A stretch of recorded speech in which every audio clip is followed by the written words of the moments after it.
how to fix Xiaomi 15 is not charging. So let's start the video. First of all, check your charger and cable will works properly or not. If it doesn't work, then install a new one charger and cable and then restart your device. For restart your device, press and hold volume up button and power button at the same time like that, and then swipe up to power off your device and then turn on your device again.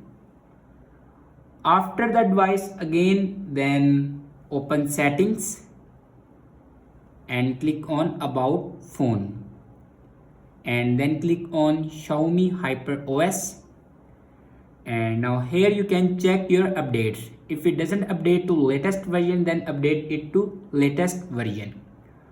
After that, your problem will be fixed. Thanks for watching this video.